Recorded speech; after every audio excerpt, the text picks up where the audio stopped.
kiss for you.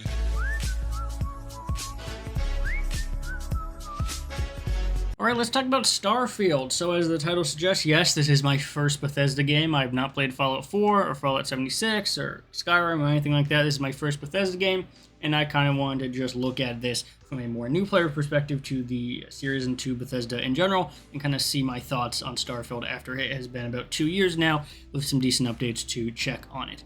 I would also say that to kind of clear the air here, what I like to do for games that are kind of a little bit more complicated or maybe harder to kind of understand and grasp what you're doing in them, I like to kind of explain what the game actually is and what it entails. To me, Starfield is a space-themed RPG in the style of other Bethesda games that has some, No Man's Sky elements when it comes to discovery and planet exploration. It's really important to kind of understand that because I think a lot of people get the wrong impression that Starfield is more akin to No Man's Sky in terms of its like planet exploration stuff. And it really isn't. A lot of the kind of curated moments in the game are very akin to something like maybe The Outer Worlds, if you played that, or something like Fallout 4, but a little bit more contained, from my understanding. So, and that's really important because if you get the wrong impression of the game and think that it's not that and that's actually more exploration-based, you're going to be quite disappointed. So I just want to kind of set that straight. This is a space-themed RPG in the style of, Skyrim and Fallout 4, but I would say it's most akin to something like The Outer Worlds, and then the kind of space parts of it are more akin to like No Man's Sky, right? Okay. So to me, Starfield and No Man's Sky, because I played a decent amount. I'm not going to make this huge comparison, but I do want to kind of talk about these games as what they are. These games to me are really stuff-to-do games, right? Think something like Far Cry, Assassin's Creed, both of the new Zelda games, Dragon's Dogma, Fallout 4. All these games are not linear or structured games with set paths and outcomes. They really focus on giving players a lot of agency and completing a myriad of activities in their worlds, as opposed to more linearly structured game series like Persona, for example, where your goal tends to be beating a bunch of dungeons and mixing kind of that school or social life with social links to boost those dungeons. Most JRPGs, most action games, roguelikes, Souls-likes, etc., are these kind of set paths that you do that are controlled by stats and gear, rather than the more open-ended discovery-based approach that those previous games mentioned tend to take. All this to say, stuff-to-do games tend to live and die based on their progression. Now, this can be through something like story, or how the skills work in the game, or the sandbox elements, but eventually you are going to get tired of the stuff and the stuff to do and need something to pull you in. In games like Breath of the Wild and more clearly Tears of the Kingdom and things like Far Cry, that thing that pulls you in is the sandbox, experimenting with new options and abilities that affect the environment and enemies in new ways. Getting a jetpack or a missile launcher in Far Cry, for example, to wreak havoc and blow up cars is very fun, or getting the huge mechs operational through the Tears of the Kingdom Ultra Hand and Magic systems is another example. And things like Bethesda games, where I understand they tend to focus on that more role-playing aspect with skills and side quests that end up affecting things like faction reputation, as well as your ability to like do things based on your skills, like kind of building out your character. And that relating to like the world completion and immersion is what pulls those games together. But there's also another type of progression that I think is pretty unique to survival games, and so I'm going to call this fourth one survival. And this comes back to what I was talking about with No Man's Sky. The survival progression system is really all about going from barely scraping by to ruling the world. Ark is a great example of that, where you start by making foundation out of straw and not being able to control or tame much, but by the end of it, you have a fortress of solitude with hundreds of dinosaurs at your command with rocket launchers on them, right? And so for me, I would say survival of those four options for progression systems, I would say survival is the strongest progression system possible because of that loop and how strong that loop tends to be. And because progression is what tends to motivate these kind of stuff-to-do games, it means that games like No Man's Sky are going to win 100% of the time. I would say this is just my opinion, but what I found is in games that give you a lot to do, the best progression system tends to pull through compared to the others. And so, obviously, when Starfield and No Man's Sky occupy that same space and category, and No Man's Sky has that survival loop, Starfield really needs to find another path to differentiate themselves from them. And this is kind of where that comparison disappears. Starfield is in its best when it's doing the things that Bethesda can do well, and more importantly, the things that it is trying to do well. The cities are extremely well constructed and detailed, and interestingly so, which I'll get back to. The characters and the side activities are quite involved and interesting and multi-layered, and there's a lot of side quest chains to them. and as well as a lot of these sort of more skill-based role-playing aspects, I also think work really well in this game. And obviously that's really important because people are going to be sort of expecting that from Bethesda games. But for me, as my first one of these, I can kind of tell pretty clearly where a lot of the budget and a lot of the attention to detail comes in this game. So a lot of people complain that things like the New Atlantis and Aquila City are not very immersive. And what I was really fascinated with, and we're going to start getting into some of the positives here with the cities, is that I was really impressed. Obviously, in terms of things like the atmosphere, they do quite well with that. But the cities here are really impressive because, and this is something, it's kind of tough because this Starfield's a game where they try and make you want to like chill out with it, like, you know, zone out, if you will, for the game. But if you do that, you miss a lot of the things that are like really fascinating about the game. And I kind of think of it like two lines, where like if you have a line for all the side activities, and you have a line for the main story, and you have a line for the planetary exploration stuff, and you were like color coding the lines, right? 80% of every single line would be black. Basically things you've seen before, right? Quest design you've seen before, characters you've seen before, assets you've seen before, that kind of thing. But then there's 20% of every single line that's crazy and like, oh my god, why do they do that? Usually in a good way. So one example is one of the quests that you have is to figure out why the scientist, and he's like collecting plant data, right? And a Key Flesher, I believe. Keaton Flesher, something like that.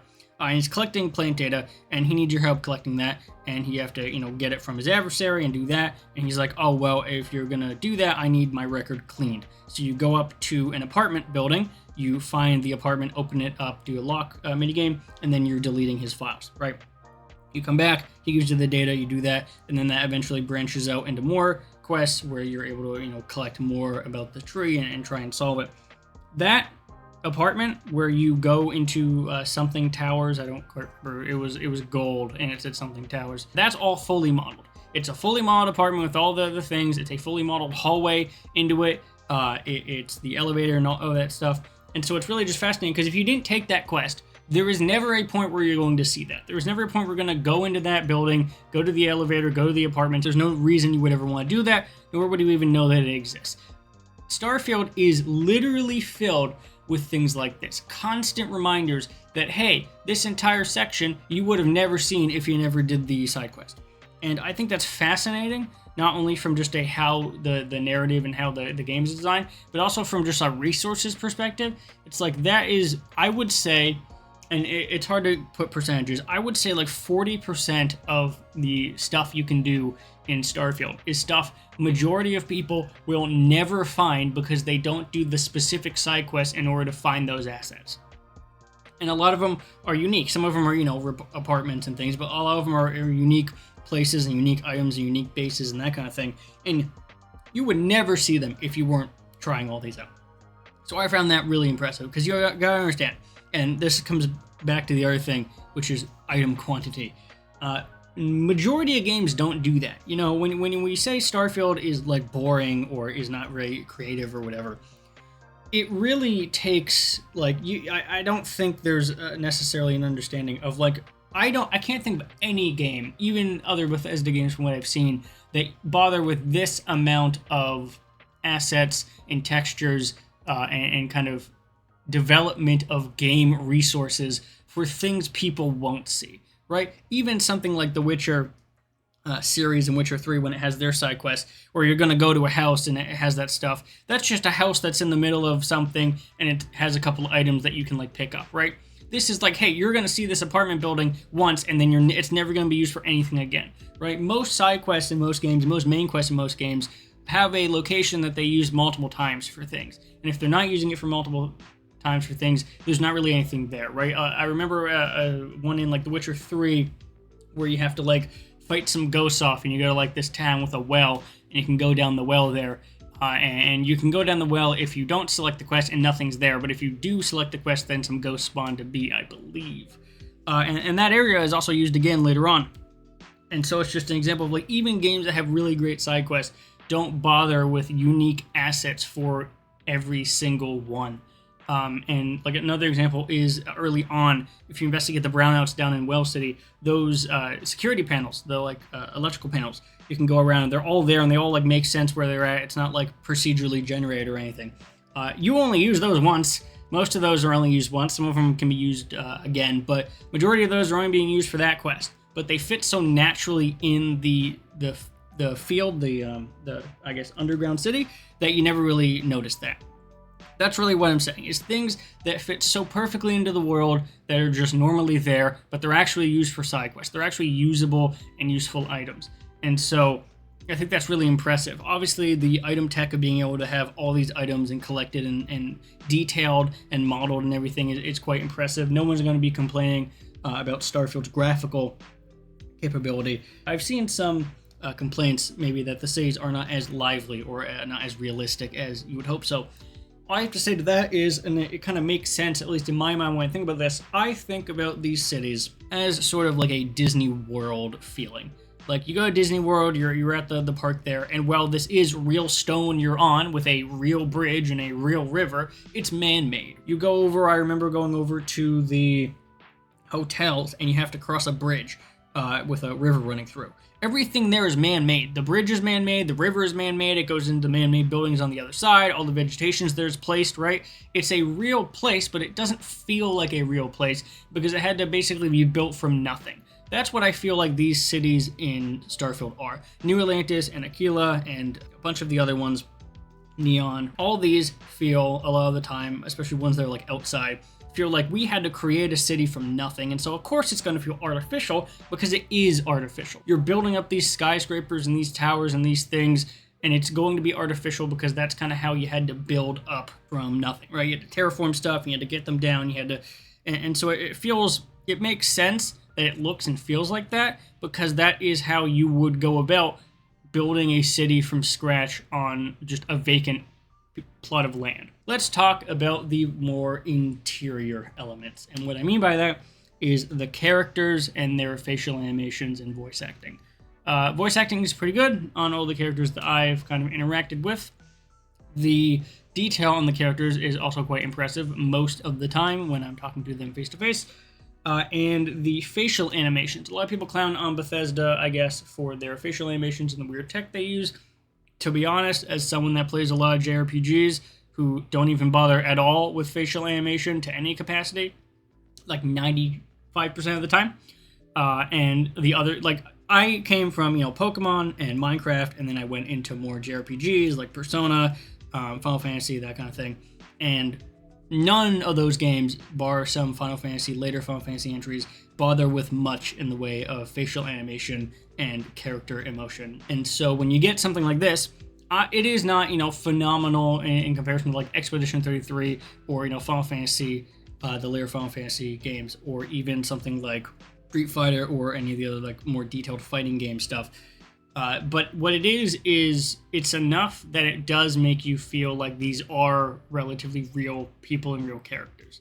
Are they, super realistic? Are they super refined? No, but they don't need to be.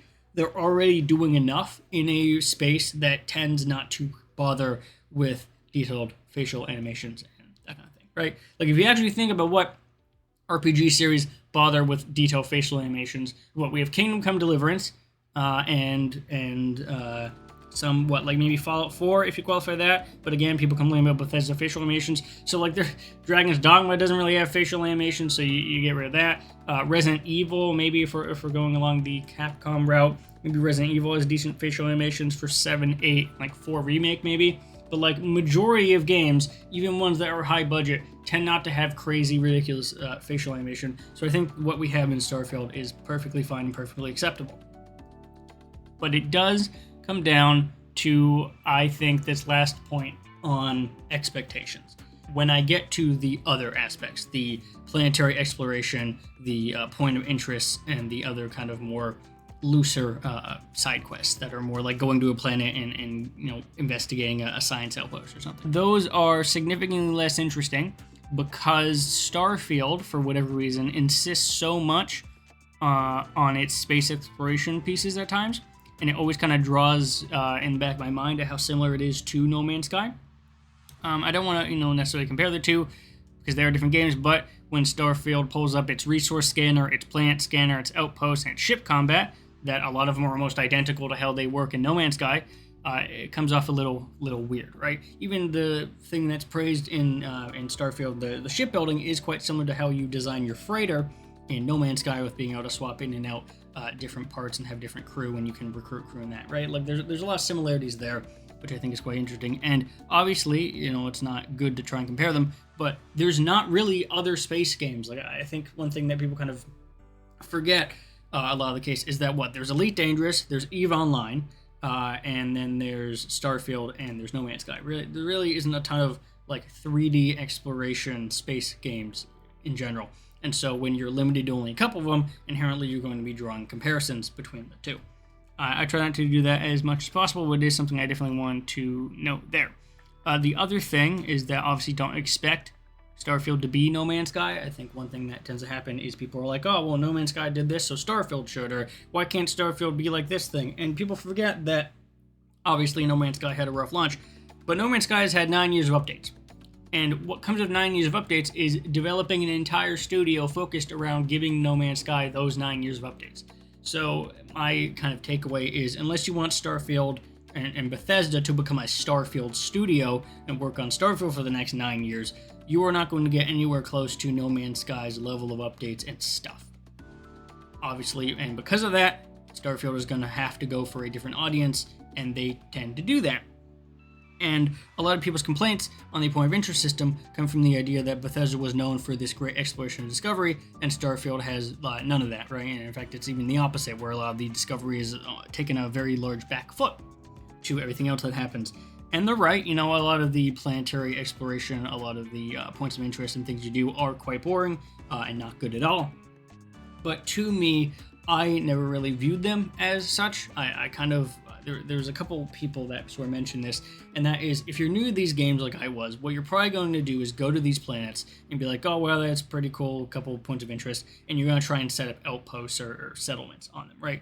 And that's all you're going to do for resources, and then you're pretty much just going to leave them and do the main story and the side stuff. And that's kind of how I'm focusing on the game, is when I get to a planet that I'm sort of like interested in, and I check about some points of interest, I place an outpost down, I gather some resources, and then I leave. I'm not trying to like explore all of it. I'm not trying to like figure out all the different animals and stuff. I'm just simply placing an outpost.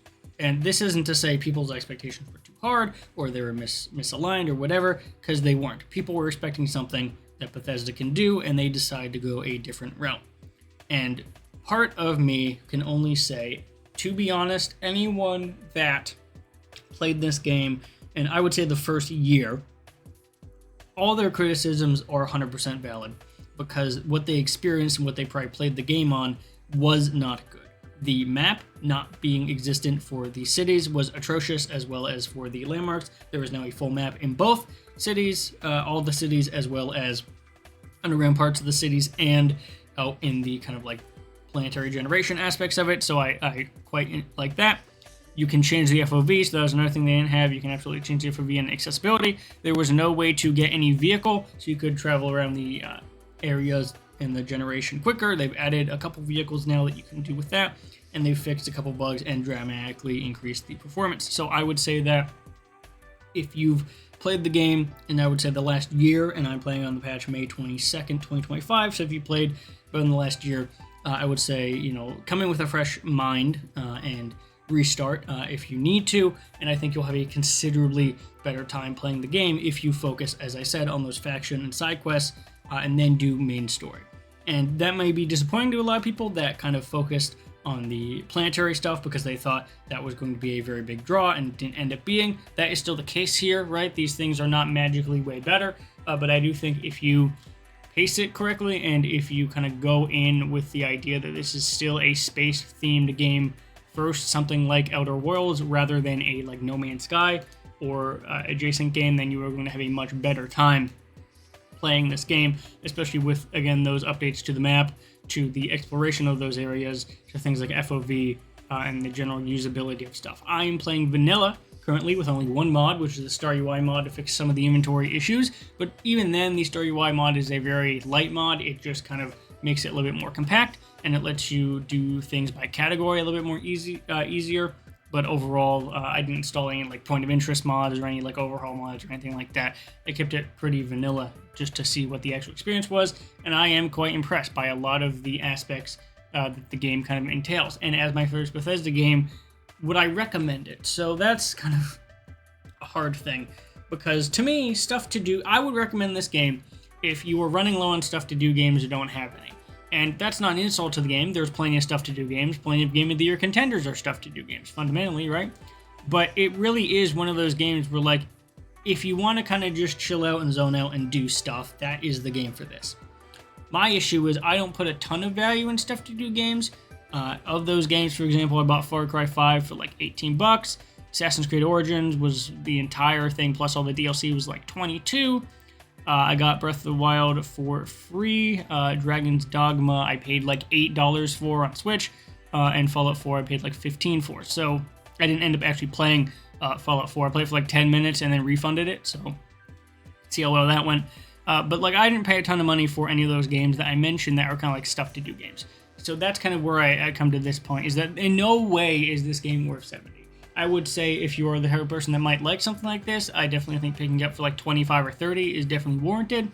I do have Shattered Space installed. I have not played it yet, so I might make another video directly on that to talk about the DLC.